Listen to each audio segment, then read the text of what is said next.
The story begins with a man named David. He was on his way to a wedding, but his car got booted. Right then, he noticed a poster for a car rental agency. The weather was turning bad too, so David headed straight to the rental office. But to get inside, he had to wait for the receptionist to buzz the door. If he pushed before or after the buzz, the door wouldn't move at all. David struggled with this stubborn, goofy door, and once he stepped inside, the office felt a little sketchy. They told him to stand on a specific mark, say his name into a camera, and mentioned they only had one car left, a 1994 Saturn SL. They already had some photos of David on file. Then they asked if he needed a GPS. David said no, he had his phone, but they kept insisting. What if your phone breaks down? They asked. David tried to brush it off, but eventually agreed to take the GPS. And the staff seemed oddly pleased about that. David took the car and drove to the wedding.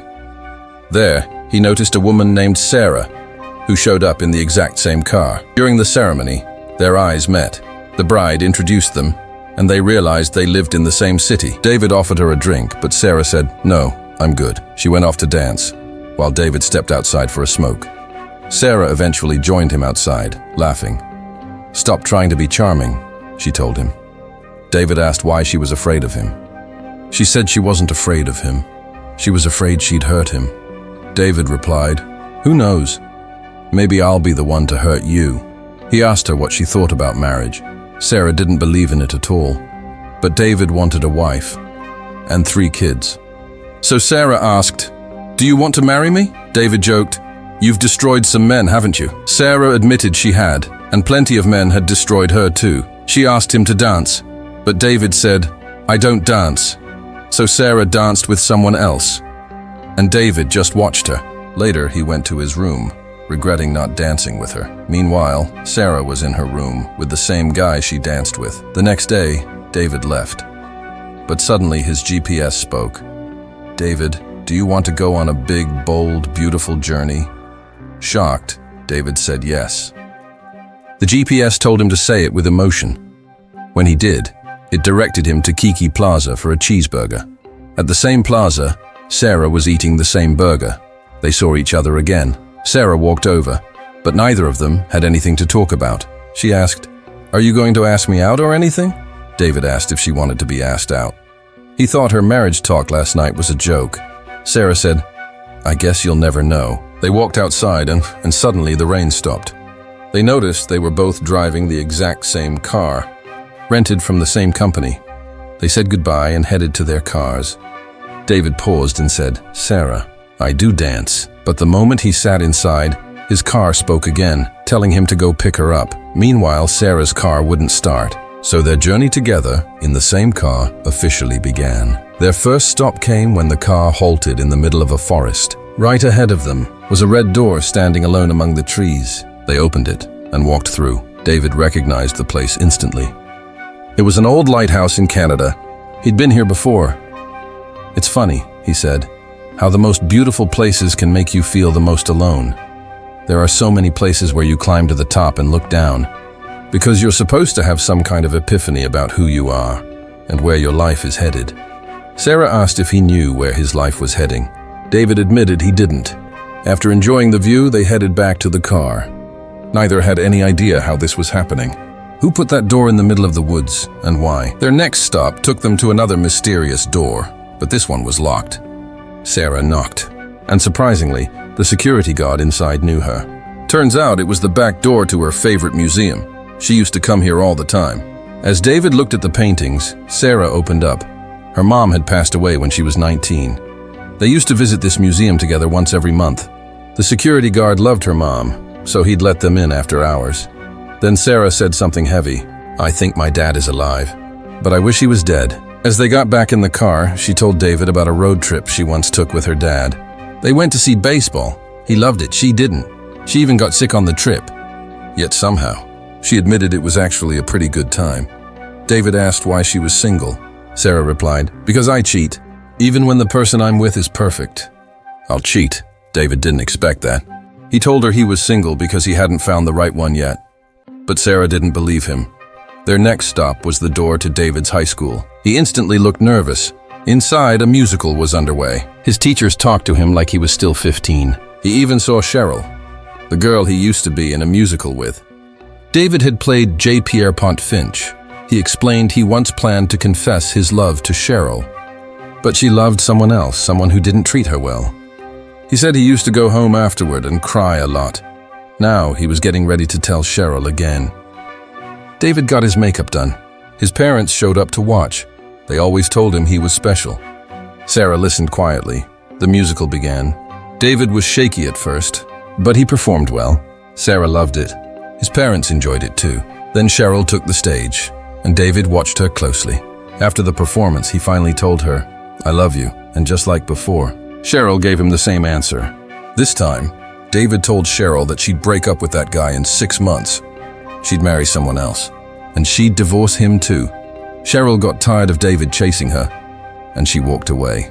Sarah stood up and joined the musical. She used to be a musical groupie. They performed together, and then left. Sarah said, "I was a high school dork just like you." They talked along the way. Sarah told him he'd changed a lot since high school.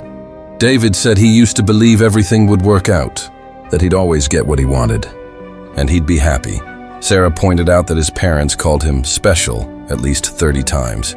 She asked him what he wanted now. Was he still chasing girls like Cheryl?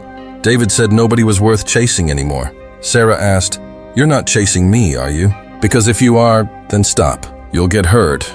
Right then their car stopped, and they arrived in a completely different dimension. A door opened into the hospital where Sarah's mom had died. They stepped inside. The doctor explained what happened. Sarah asked, was she comfortable? Her mom had been completely alone. She died alone. Sarah turned to David. "You know where I went instead of coming to the hospital?"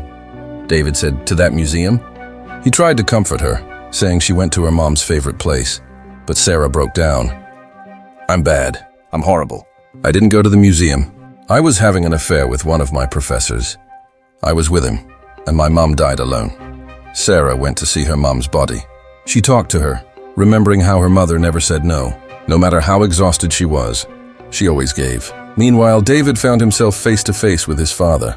His dad looked tense. Baby David had been born prematurely. There were complications. His heart wasn't right, and it could be fatal. David told his father, "Don't worry. He'll survive." His dad explained how long they had tried for a baby. His wife got pregnant at 40. Everyone said it wasn't possible. But the moment he saw his son, everything changed. David asked if he'd ever tell his son about these complications. His father said no. They'd tell him he was perfect. They'd tell him he was special.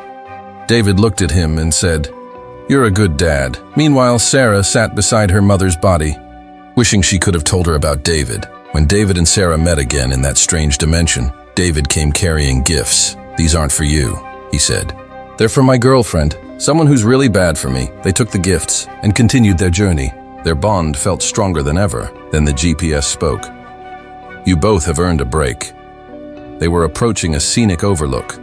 As they drove, David said people always claim life is short, that we should have fun. But for him, the last 10 years had felt really long. Sarah said life feels short when you have something to lose. She hadn't had anything to lose in a long time. David looked at her. "Does life feel shorter now?" Sarah replied, "Maybe, a smidge." They climbed to the top of a mountain, a place where they could see the entire earth. The view was breathtaking. David asked softly, "When was the last time you were at a wedding? With someone?" Sarah didn't answer. Instead, they imagined it, the two of them at a wedding together. Comfortable, dancing, David taking care of her, and while talking, they kissed. Their next stop was a place they both recognized, a place they used to come to, but now wished they didn't have to return. David admitted he'd once been engaged. Sarah said she'd been a monster here. Inside, their exes were waiting.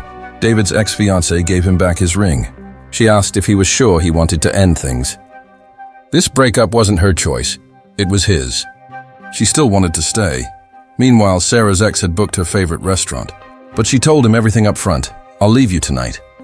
When you're asleep, I'll walk out in the middle of the night, and I'll block your number." Soon, all four sat together at the same table.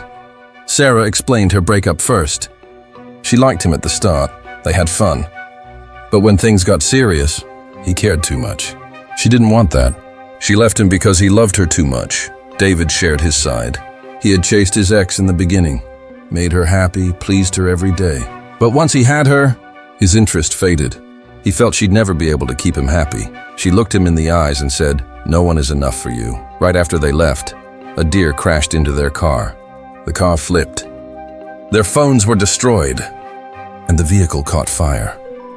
As they walked away from the wreck, Sarah said, "David, let's not do this. We're both bad in different ways. Let's end it before we hurt each other." But David refused to accept that. He believed hurt wasn't guaranteed. He believed they had a chance. "I love you," he told her. Sarah pushed back. "No, you don't. You don't even know me." But David did. He knew she carried regret about her mom dying alone. He knew she cheated so no one could hurt her first. He knew she ran away when someone loved her too much. "I know you," he said. "And I still love you," Sarah asked. "But what about tomorrow? What if you actually get me?" David admitted his past mistakes, but he believed they could build a life together. Sarah wasn't willing to risk it. Just then, their car exploded behind them. They spent the night at a small inn. In the morning, a mechanic from the rental company arrived. He said he'd fix their car, then added, "There's more to do, isn't there?" He handed them 2 umbrellas. The moment they sat inside the car, it began to rain. The GPS told David to drop Sarah off. Sarah stepped out and sat in her own car. Her GPS asked if she wanted to continue her big, bold journey. Sarah said she was done. The GPS tried to convince her, but she refused. She just wanted to go home. And David felt the same way. Then their houses appeared, right in the middle of the road. Their childhood homes. David's mom greeted him, mistaking him for his father. "The baby's upstairs," she said. Young David had just gone through a breakup.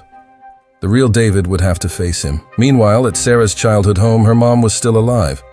Sarah hugged her, and to her mom. She was still 12. David finally met his younger self. The boy was in terrible shape, eyes swollen from crying. He said, "Dad, when Mom left us for a month, I heard you crying in your room.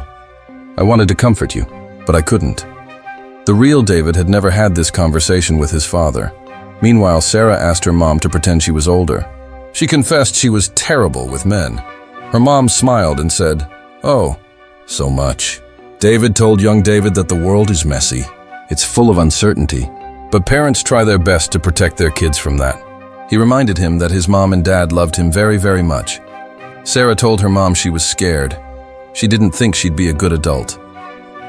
Her mom reassured her gently, "Sweetheart, you're capable of being content in this life. You just have to choose it. Choose to be content and enjoy whatever happiness comes from that." David and young David played video games together. Before leaving, David told him, "You should know, you are special." With that, both David and Sarah stepped out of their childhood homes, feeling lighter than before. David returned the car to the rental agency, but he noticed something strange. Right next to his photo was another girl's photo. The agency had originally planned to match him with her, but she never showed up. Sarah came instead. David asked if Sarah had returned her car. She hadn't, so David quietly walked away. He stopped chasing her. Later, he sat outside his house alone. Sarah never returned the car to the rental company. Instead of running from the final door, she walked toward David. She told him softly, "You are worth the risk. I know you might hurt me. I can hurt you, and that scares me deeply." But she wanted to try anyway. "I think we can be content together," she said. "I think I'm in love with you." They kissed, and together, they walked through their final door, David's front door. And with that, this story comes to an end.